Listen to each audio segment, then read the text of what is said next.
वाले भक्त वांछा कल्पतरु श्री राधा वल्लभ लाल की वाल में प्रतिमूर्ति श्रीमद् भागवत कथा आज आपके पवित्र पावन प्रांगण में, आपके शायसा ग्राम के प्रांगण में प्रारंभ हो रही है। और प्यारे भक्तों, इस कलिकाल में एक भागदौड़ भरे जीवन में यदि परमात्मा के लिए समय मिल जाए तो बड़े सौभाग्य की बात है। और आप समस्त श्रोताजन परम भाग्यशाली हैं कि जो आज आप इस पवित्र भागीरथी में अवगाहन करने हेतु इस पंडाल में पधारे हैं, सब उपस्थित हैं।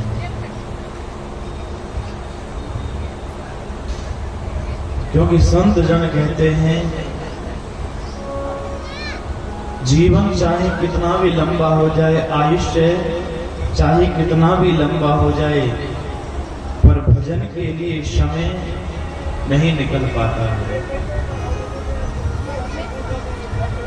आलस्य का कोई काम हो, उत्पात का कोई काम हो, कोई उदंडता का काम हो तो निश्चित समय मिलेगा, पर भगवान की जब चर्चा आएगी तो तुलसीदास जी भी कहते हैं कि तुलसी पिछले पाप से हरि चर्चा न सुहा, जैसे ज्वर के कारणे भूख प्यास मिट जात। पूर्व जन्म के कृत्यों के कारण, पूर्व जन्म के कुकर्मों के कारण, पापों के कारण प्रभु की चर्चा में, हरि चर्चा में मन नहीं लगता है। उदाहरण दिया कि जिस प्रकार से ज्वर चढ़ने पर, बुखार आने पर भूख और प्यास दोनों भाग जाती है, मुंह में कड़वाहट हो जाती है। सर्वप्रथम तो सद्गुरुदेव भगवान के श्री चरणों में साष्टांग दंडवत प्रणाम करता हूं, जिनकी कृपा कटाक्ष से, जिनकी अहित की अनुकंपा से आज ये दास, आज इस दास की वाणी आप समस्त श्रोता जनों के सम्मुख प्रभु श्री राधा वल्लभ की कथा आप सबको श्रवण कराने हेतु स्फुरित हो रही है।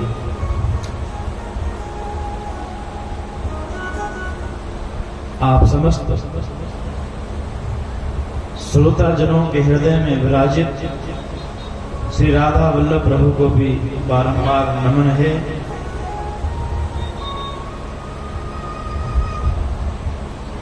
देखिए, कथा तो विलंब से प्रारंभ हुई ही है,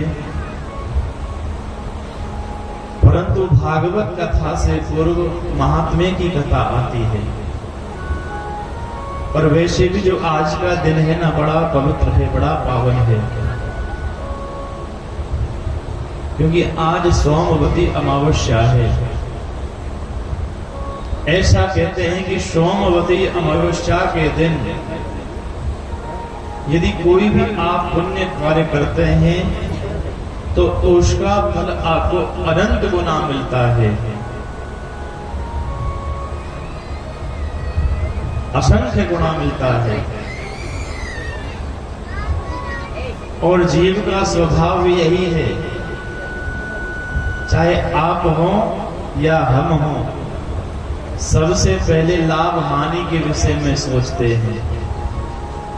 कोई भी काम करेंगे मन में यही विचार आएगा कि ये काम करने से हमें लाभ क्या होगा, हानि क्या होगी, फायदा क्या होगा, है?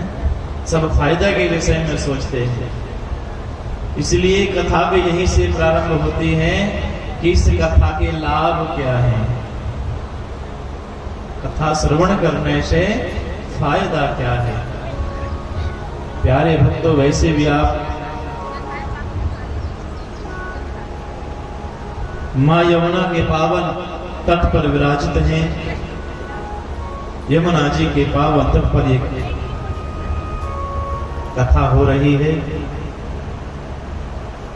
यदि ज्ञान चाहिए तो ज्ञान प्राप्ति के लिए गंगा जी के तट पर प्रभु का भजन करो तो निश्चित रूप से ज्ञान की प्राप्ति होगी। और यदि जीवन में भक्ति रस चाहते हो, भक्ति को बुलाना चाहते हो, तो यमुना जी के तट पर भगवान का आराधन करो, भगवान की भक्ति करो।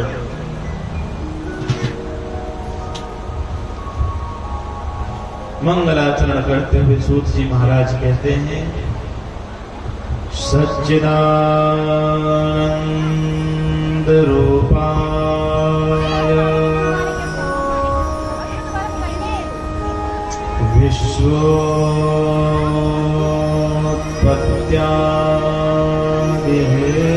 विश्वोत्पत्त्यादिहेतवे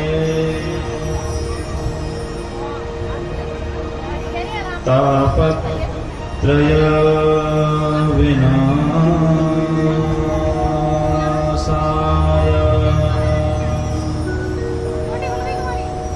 श्री कृष्णाय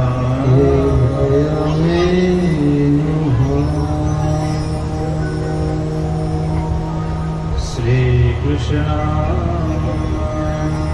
वयं नमः।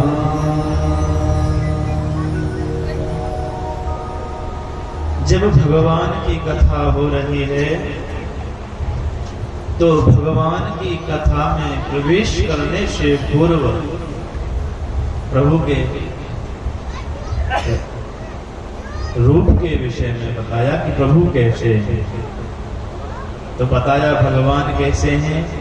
सच्चिदानंद रूपाय, भगवान शतघन चितघन और आनंद घन हैं। संसार में सब कुछ मिथ्या हो सकता है, पर प्रभु और प्रभु का नाम मिथ्या नहीं है।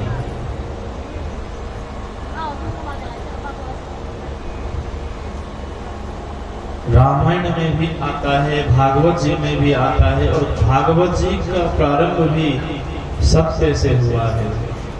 सच्चिदानंद रूपाय।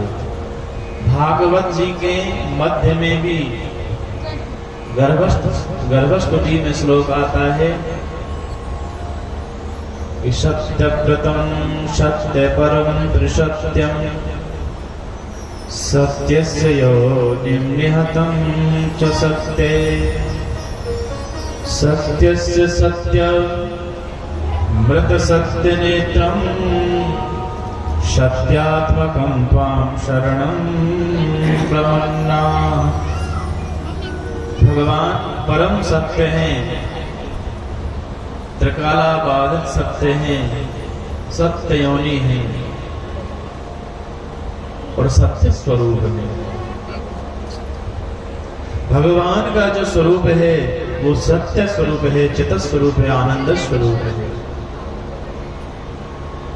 जितने भी शब्द हैं किसी का भी आप उल्टा कर लो, विलोम करो, विपरीतार्थ करो, उसका अलग ही मतलब निकलेगा, उल्टा हो जाएगा। जैसे रात का उल्टा विपरीत क्या होता है? दिन। बुरे का विपरीत क्या होता है? अच्छा। और भले का विपरीत क्या होता है? बुरा। लेकिन आनंद शब्द को आप उल्टा करो, आनंद का उल्टा क्या होगा? आनंद का उल्टा भी आनंद ही होता है। किसी ने कहा नहीं निज आनंद होगा, निज लगा दो, उल्टा नहीं हुआ। उपसर्ग लगाने से उसकी महत्वता और बढ़ी है। किसी ने कहा ब्रह्म लगा दो, अरे भाई ब्रह्म लगाओ चाहे निज लगाओ, आनंद तो जो का त्यों रहता है। आनंद में तो कोई परिवर्तन नहीं आया, आनंद पूर्ववत है। प्रभु का नाम भी आनंद देने वाला है। तुलसीदास जी भी रामायण में कहते हैं कि जो आनंद सिंधु शुभ्राची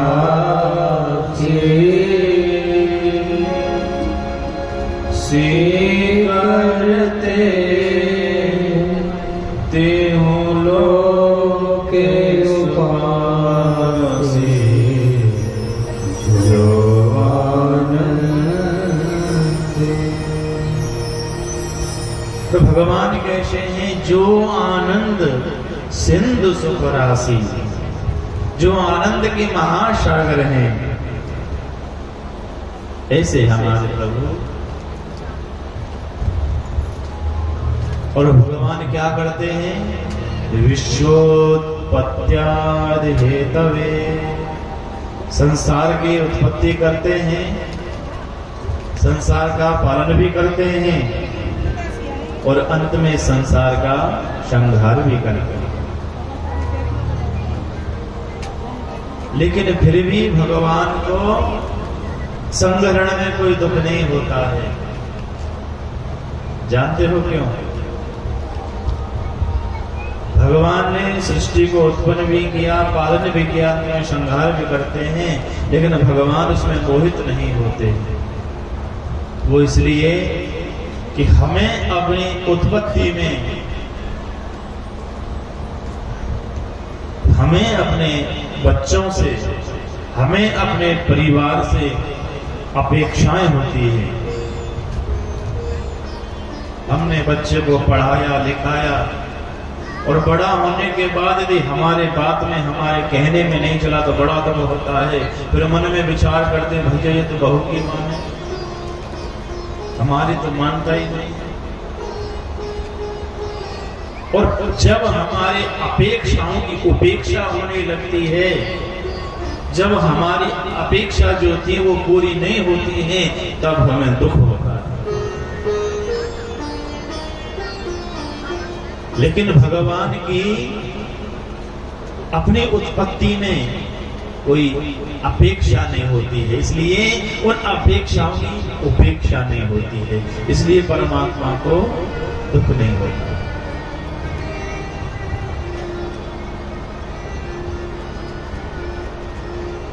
तापत्रय विनाशाय, 3 ताप बताए।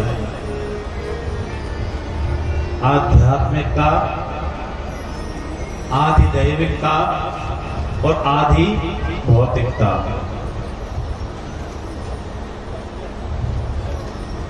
और तीनों तापों का विनाश करने वाले हैं हमारे प्रभु श्री राधा वल्लभ लाल जी, जो भक्त श्रद्धा भाव से प्रभु की शरणागति स्वीकारता है, प्रभु की शरणागत हो जाता है, जो उनकी कृपा कटाक्ष प्राप्त कर लेता है, वो तीनों तापों से मुक्त हो जाता है। आध्यात्मिक ताप से, आदि दैविक ताप से और आदि भौतिक ताप से। तीनों तापों का विनाश करने वाले प्रभु श्री कृष्णाय वयं नमः। ऐसे प्रभु श्री कृष्ण को हम प्रणाम करते हैं। केवल ये नहीं कहा कि कृष्णाय वयं नमः, श्री कृष्णाय वयं नमः। श्री का अर्थ होता है किशोरी श्री राधा जी। हम श्री राधा वल्लभ लाल को प्रणाम करते हैं। एक दिन वल्लभ जी ने कहा किशोरी जी, जब तुम्हारा नाम मेरे नाम के साथ में जुड़ जाता है तो मेरे नाम की महिमा अनंत गुनी बढ़ जाती है। सब मुझे राधा वल्लभ कहते हैं, लेकिन जब तुम्हारा नाम मेरे नाम के आगे से हट जाता है सब मुझे कृष्ण कृष्ण कहते हैं। काला काला कृष्ण का अर्थ होता है काला। श्री कृष्णाय वयं नमः। हम श्री राधा वल्लभ लाल को प्रणाम करते हैं। ये जो भगवत कथा है, ये नैमिषारण्य के पवित्र भूमि में प्रारंभ हो रही है, चल रही है। और ये भगवत कथा हजारों वर्ष तक चलने वाली है। सूत गद्दी पर बैठे हुए हैं, व्यास आसन पर सूत जी महाराज विराजित हैं और 88,000 श्रोता कथा सुनने के लिए कथा पंडाल में उपस्थित हैं। श्रोता तो 88,000 हैं, सौनक आदि, लेकिन उनमें एक मुख्य श्रोता हैं सौनक जी महाराज। जैसे आज हमारे ओम जी मुख्य श्रोता बने हैं। आज हाथ जोड़कर के सौनक जी सूत जी महाराज से निवेदन करते हैं, गुरुदेव इस कलयुग में सभी जीव अपने पाप कर्मों के द्वारा दुखी है।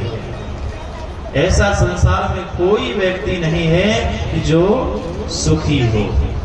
हर व्यक्ति को कोई ना कोई दुखी है, कोई ना कोई कमी है और कोई ना कोई कमी के कारण वो दुख से ग्रस्त है। कोई शरीर से दुखी है, कोई इसके बिना दुखी है, कोई मन से ही दुखी है। इसलिए संत कहते हैं कोई तन दुखी, कोई मन दुखी, कोई धन बिन रहते उदास, थोड़े थोड़े सब दुखी, सुखी राम के नाम। जो भगवान की भक्ति करते हैं वही सुखी हैं, अन्यथा सब दुखी हैं। दुखिया सब संसार, सारा संसार दुखी है। कोई मन से, कोई तन से, कोई धन से। आज व्यास गद्दी पर बैठे सूत जी महाराज सौनक जी प्रश्न कर रहे हैं, गुरुदेव कोई ऐसा उपाय बताइए कि सब लोग सुखी हो जाएं, प्रभु की भक्ति करने लगे। एक संत ऐसे ही होते हैं कि जो संसार पर कल्याण करना चाहते हैं, जो समाज का भला चाहते हैं। इसलिए 3 शास्त्र में सबसे परोपकारी बताए गए हैं, एक संत, एक नदी और तीसरे हैं वृक्ष। वृक्ष अपना जल, वृक्ष अपना फल स्वयं नहीं खाते, संसार को देते हैं। सरिता नदी अपना जल स्वयं पान नहीं करती है, संसार को देती है। उसी प्रकार संत भी समाज के लिए जीते हैं, संसार के लिए जीते हैं। और संतों का जो हृदय होता है ना, बड़ा ही सुकोमल होता है, माखन के जैसा। माखन देखा है ना, माखन कितना सुकोमल होता है, ऐसे ही संतों का हृदय भी सुकोमल होता है। संत हृदय नवनीत समान। व्यास गद्दी पर सूत जी महाराज बैठे, उम्र बहुत छोटी है लेकिन ज्ञान अपार है। मुख्य श्रोता सौनक जी बने हैं, 10,000 वर्ष की आयु है, श्वेत वस्त्र पहने हैं, श्वेत लंबी लंबी जटाएं हैं और श्वेत दाढ़ी है। लेकिन उनमें एक विशेष गुण है। सौनक जी में विशेष गुण कौन सा है? कथा व्रत रसास्वाद कुशलः, कि भगवान की कथा सुनने के बड़े रसिक हैं, बड़े कुशल हैं। और भगवान की कथा में बैठो तो कुशलता होनी चाहिए प्यारे। हाँ, जैसे चुगली करने में चालाकी करते हो ना, ऐसे भगवान की कथा में भी सतर्कता, कुशलता रखिए। इसलिए बार बार मध्य में कथा आती है, बार बार संबोधन करता है कि सावधान होकर के सुनिए, कि कहीं ऐसा ना हो कि कोई शब्द, कोई कथा आपसे ऐसी निकल जावे और घर पर जाकर पता चले और फिर मन में विचार करो, फिर पछताओ, भैया ये कथा तो हमने सुनी ही नहीं। दूसरा ये भी इसलिए कहते हैं कि कोई शब्द, कोई प्रसंग, कोई कथा आपके हृदय को ऐसी स्पर्श कर जाए, छू जाए कि जिसे श्रवण करने के बाद आपका जीवन ही बदल जाए, आपके जीवन की दिशा ही बदल जाएगी। सोनक जी ने कहा, गुरुदेव, जब सूर्य नारायण का प्रकाश निकलता है, सूर्य प्रकाशित होते हैं, तो सूर्य उदय होते ही अंधकार नष्ट हो जाता है। संसार का अंधकार तो नष्ट हो गया, लेकिन जो हृदय में अंधकार है, हमारे भीतर का जो अंधकार है, उसे सूर्य नारायण दूर नहीं कर सकते। गुरुदेव, कोई ऐसी कृपा करो कि जिसके द्वारा हमारा हृदय का अंधकार दूर हो जाए।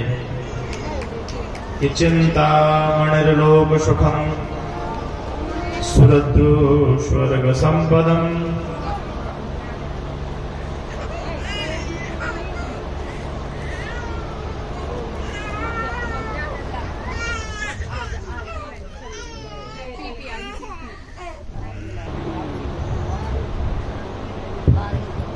प्रियच्छति गुरु प्रीतो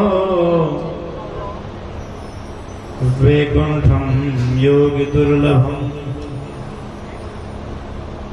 यदि किसी को चिंतामणि मिल जाए तो उसका ये स्वभाव होता है कि चिंतामणि हाथ में लेकर जो सोचोगे, जिसका भी चिंतन करोगे, वो वस्तु तुरंत प्रकट हो जाएगी।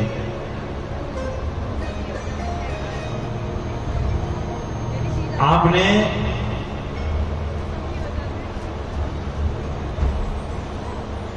कल्प वृक्ष का भी नाम सुना होगा।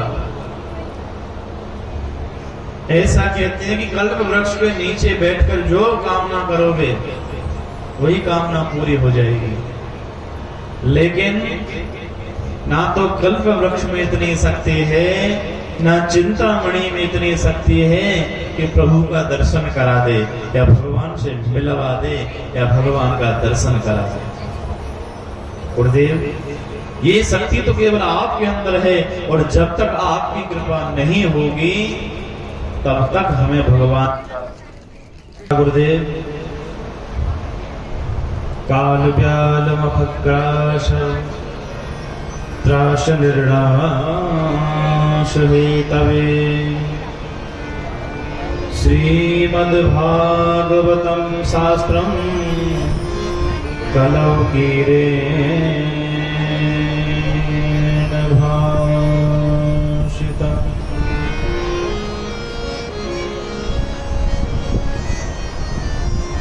जो काल रूपी अजगर है, वो हमें अपनी मृत्यु का ग्रास बनाने के लिए हमारे पीछे पड़ा हुआ है। यदि उससे बचना है, उससे बचने का उपाय है श्रीमद् भागवत कथा।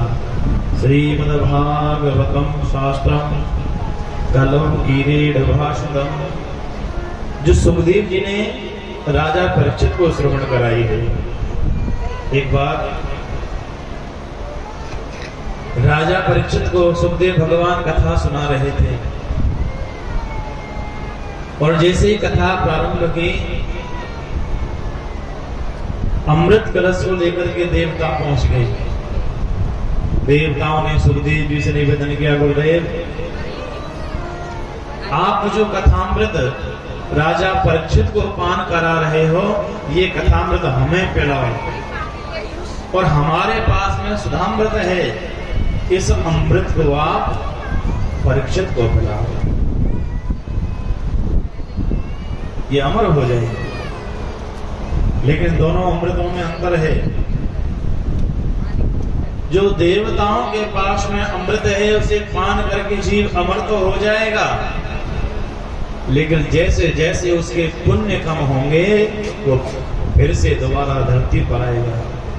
क्षीणे पुण्य मृत्युलोके वसन्ति।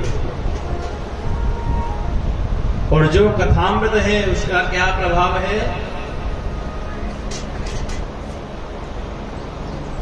जो कलुषित प्राणी है कलयुग में भगवान की कथा सुनने के कारण भगवान की कथा से उनके सारे पाप नष्ट होंगे और धीरे धीरे वे संसार से मुक्त हो जाएंगे। और जब उनकी मुक्ति हो जाएगी तो जन्म मरण के बंधन से छूट जाएंगे।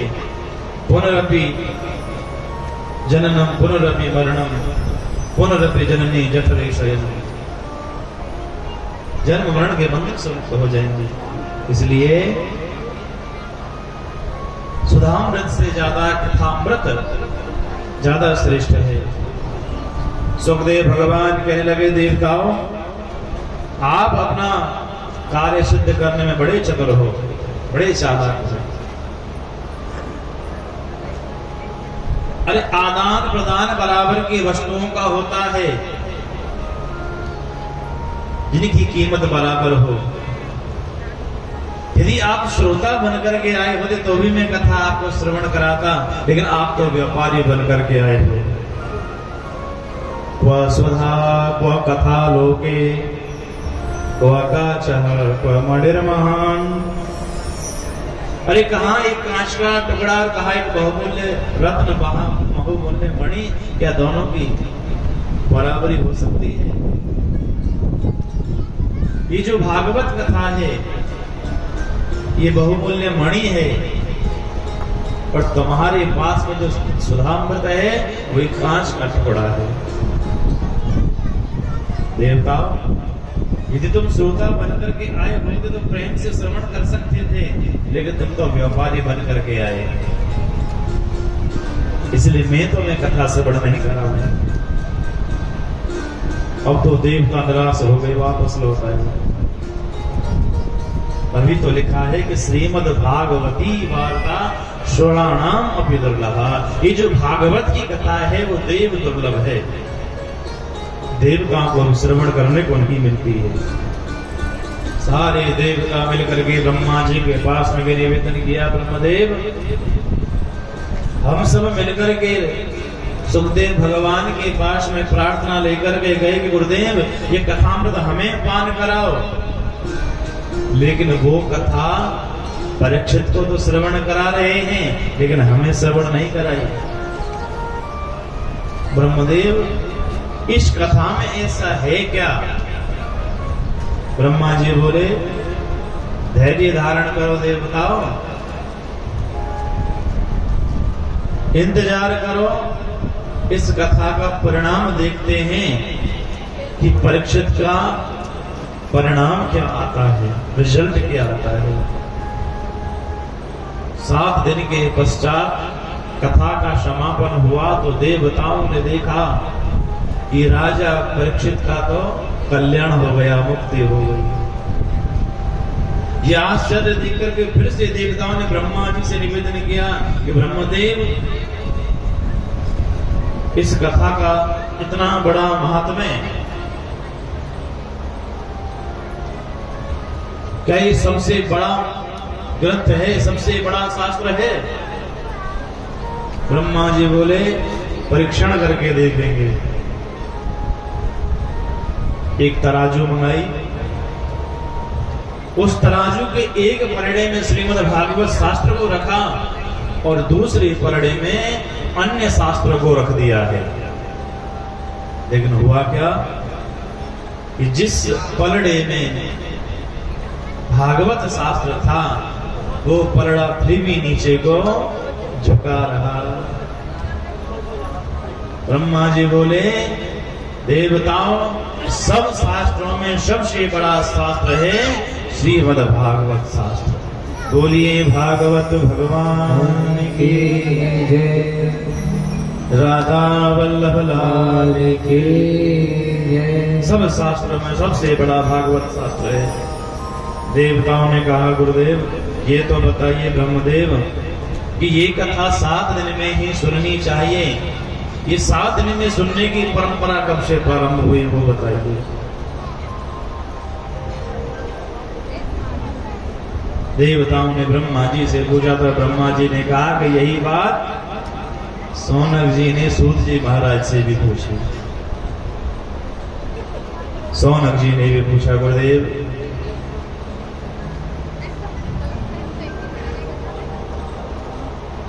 ये जो भागवत की कथा है 7 दिन में सुनने का चलन कब से प्रारंभ हुआ? सूत जी ने कहा, संतो एक समय की बात है कि एक बार चारों भाई सनकादिक जी, सनक, सनंदन, सनातन और सनत कुमार सत्संग की इच्छा से पृथ्वी पर आए और भ्रमण करते हुए पहुंच गए विशालापुरी में। विशालापुरी नाम बद्रीनारायण धाम। एकदा ही विशालायां चत्वार ऋषयो मलाः सतसंगार्थं समायात ददृशुस्तत्र नारदम्।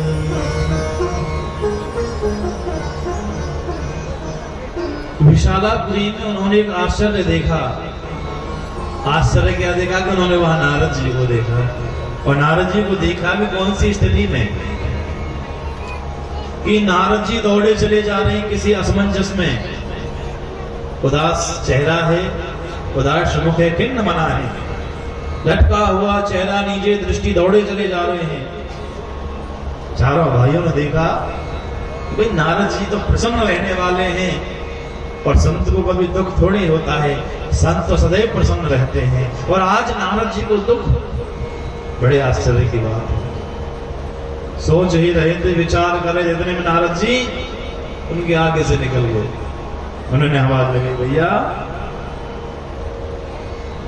अरे नारद जी सुनो। नारद जी घूम करके पलटे। चारों भाइयों ने पूछा, कथम ब्रह्मन् दीनमुखः कुतश्चिन्तातुरो भवान् त्वरितं गम्यते कुत्र कुतश्चागमनं तव। नारद जी, अरे आपका कैसे ये मुंह लटका हुआ है? आप उदास क्यों हैं? और आपको कौन सी चिंता लग गई? और ऐसे कहां भागे जा रहे हैं? आपको देख करके तो ऐसा लगता है कि गतवित्तो यथा जनः, जैसे किसी कृपण का, किसी लोभी का धन चोरी हो गया हो। और संतों के पास में तो वो धन है जिसे चोर चुरा नहीं सकता है, कोई बांट नहीं सकता है। और संतों का धन क्या होता है? भगवान नाम का धन। और संतों का असली धन है प्रभु के नाम का धन। हमारो धन राधा श्री राधा श्री राधा। हमारो धन राधा श्री राधा श्री राधा। हमारो धन राधा श्री राधा श्री राधा। हमारो धन राधा श्री राधा श्री राधा। हमारो धन राधा श्री राधा श्री राधा। हमारो धन राधा श्री राधा श्री राधा। हमारो धन राधा श्री राधा श्री राधा। वल्लभ धन राधा श्री राधा श्री राधा। वल्लभ धन राधा श्री राधा श्री राधा। परम धन राधा राधा राधा राधा राधा।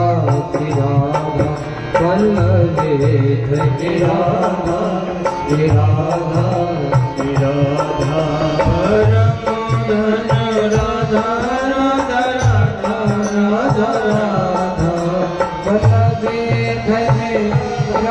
राधा राधा राधा राधा। धन राधा राधा राधा राधा राधा। हमारो धन राधा श्री राधा श्री राधा। हमारो धन राधा श्री राधा श्री राधा। से तालियों की सेवा करते हुए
सनकादिक जी ने कहा कि गतवित्तो यथा जना। नारद जी, अरे आप ऐसे उदास नजर आ रहे हो जैसे आपका धन चोरी हो गया, लेकिन आप जैसे जीवन मुक्त संतों को ये शोभा नहीं देता, उनके लिए उचित नहीं है। आप बताइए ना कारण क्या है। नारद जी ने कहा, भैया मैं इस पृथ्वी पर सत्संग की इच्छा से भ्रमण करने के लिए आया था और मैं सत्संग करने के लिए सबसे पहले तीर्थ क्षेत्र में गया कि हरि क्षेत्रम कुरुक्षेत्रम श्रीरंगम सेतु बंधनम। मैं हरिद्वार गया, कुरुक्षेत्र गया, श्रीरंग जी गया, सेतुबंध रामेश्वर गया, समस्त तीर्थों में घूम लिया, पर मेरे मन को कहीं शांति नहीं मिली। और क्यों नहीं मिली? क्योंकि इस समय कलयुग चल रहा है और कलयुग में लोगों की बुद्धि भी कमजोर हो गई है, भाग्य भी कमजोर हो गया कि मंदा सुमंद मतयो मंद भाग्यायुपद्रुता पाखंडो निरता संता ग्रहश्रमोक्ष परिग्रह। और जो कलयुग में अधिकतर संत हैं सब पाखंडी हो गए हैं और जो श्रेष्ठ संत हैं वो संसार से परे रहते हैं और दुनिया से कोई लेना देना ही नहीं। यह देख करके मेरा मन बड़ा शांत हो गया। मन में विचार किया चलो गृहस्थियों के यहाँ चलते हैं, वहां तो कुछ मंगल आचरण होता होगा। भैया मैं गृहस्थियों के यहाँ गया, वहां भी विडंबना देखी मैंने। वहां मैंने क्या देखा कि तरुणी प्रभुता गे शालको बुद्धिदायकः कन्या विकृणो लोभात् दंपतीनां शकलकनम। जैसे घर में बेटी विवाह लायक होगी, लड़के वाले से पहले सौदा फिक्स करते हैं। बोलो भैया 1,51,000 लड़ गुंठी सौदा मंजूर? वो भी कहेगा हाँ भैया मंजूर। कोई ये नहीं पूछता है कि रिश्ता मंजूर। और जब लोभवश कन्या का क्रिय विक्रय होता है तो उस विवाह में उस रिश्तेदारी में प्रेम नहीं रहता, वो रिश्तेदारी में लंबे समय नहीं चलती है। और तो और घर में पुत्र माता पिता की सेवा तब तक करता है जब तक विवाह नहीं होता, शादी नहीं होती है। तुलसीदास ने रामायण में लिखा है सुत माने मात पिता तब लोग अब लानन दीख नहीं जब लोग। जब तक घरवाली का मुख नहीं देखता तब तक माँ बाप की खूब सेवा करेगा। हाँ। यदि माँ ने थोड़ी भी जली रोटी थाली में रख दी तुरंत गुस्सा होगा कि भूख के दर्दी मैया या कौन खावेगो। और शादी के बाद में सबरी जली हो तो भी प्रेम से खावेगो, मुंह से शब्द ही नहीं निकलेंगे। शादी होने के बाद में घर वाले शत्रु दिखाई देते हैं और ससुराल वाले अच्छे लगते हैं। ससुराल प्यारी लगी जब ते रिपुरूप कुटुंब भये तब ते। घर वाले शत्रु बन जाते हैं, ससुराल वाले अच्छे बन जाते हैं, क्योंकि मीठा खाने को मिलता है और मीठा ही सुनने को मिलता है। सब जीजाजी करके पीछे पड़े रहते हैं, भूल जाता है बेचारा। और तो और घर में यदि कोई प्रसंग करना हो, कोई शुभ काम करना हो तो माता पिता से कोई विचार विमर्श नहीं करता है, कोई सलाह नहीं लेता है, सीधे कहाँ फोन मिलाते हैं ससुराल में। किसके पास? श्याल को बुद्धिदायक साले के पास। कलयुग में जो साला है वो बुद्धि देने वाला होगा, उनसे विचार विमर्श करेंगे। नारद जी ने विचार किया भैया जब ससुराल से साले साहब आते हैं तो पति पत्नी में तो अच्छा प्रेम रहता होगा। बोल नहीं महाराज, दंपति नाम चकलकनम, फिर भी पति पत्नी में रोज लाठीचार्ज होता है। ना स्वयं शांति से रहते हैं और ना परिवार वालों को रहने देते हैं। बोलिए राधे राधे राधे। और नारद जी आगे बोले कलयुग में क्या देगा? कलयुग में जो पति है वो पत्नी के ऐसे अधीन होगा कि जैसे घरवाली कहेगी ऐसे ही नाचेगा, कठपुतली की तरह। तुलसीदास जी ने रामायण में लिखा भी है।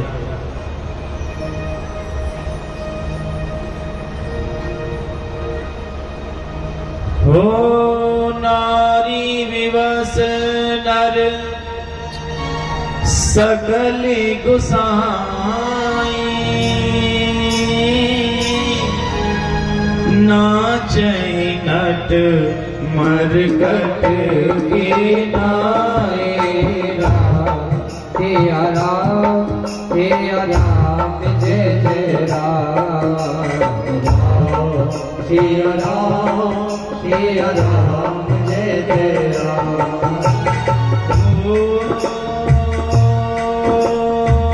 जागे नाथे और जटा विसारा, सोई तापस प्रसिद्ध कलिकाला। सिया राम जय जय राम। सिया राम मोरे राम जय जय राम। नारी के ऐसे अधीन होगा कि जैसे वो कहेगी ऐसे करेगा। शादी से पहले ठुमका लगाना आता हो या ना आता हो, और शादी के बाद जरूर नाचना सीख जाता है। हाँ, प्रत्येक पुरुष। तुलसीदास जी कहते हैं कैसे नाचेगा? नाचही नट। नट को देखा है? बांस पर चढ़ करके बैलेंस बना करके नृत्य करता है, नाचता है नट। वृद्धा अवस्था में जमीन पर चलना दुर्लभ हो जाता है, लेकिन वो नट चाहे बच्चा हो, बूढ़ा हो या जवान हो, फिर भी बांस पर चढ़ने में सक्षम रहता है, वो नृत्य करता है। इसलिए नाचने में सबसे निपुण होता है नट। उसकी तरह नाचता है शादी होने के बाद में पुरुष। दूसरा उदाहरण क्या दिया? नट मरकट की नाई। दूसरा उदाहरण दिया बंदर का। मदारी डमरू बजाता है और वो मूक प्राणी जो बोल भी नहीं पाता, उस डमरू की आवाज पर उछल उछल करके नाचता है। और ऐसे ही पुरुष भी घरवाली जैसे कहेगी ऐसे उछल उछल करके नाचेगा। नौकरी करके शाम को हारा थका आता है, रवा मालिक की बड़ी चिक चिक सुननी पड़ती है, किस पर गुस्सा उतारे? कोई ना कोई बहाना तो चाहिए। यदि घर में व्यर्थ में बल्ब भी जलता देखेगा, लाइट भी जलती देखेगी, तुरंत गुस्सा होगा, किसने जलाई? अरे क्यों जलाई? कमाना तो पड़ता नहीं है, यहाँ ठंडक में घर में पड़े रहते कूलर में, पिलाता है, कितनी महंगाई है। और यदि बच्चों ने कह दिया ना पापा मम्मी ने जलाई, वहीं डिम पड़ जाएगा।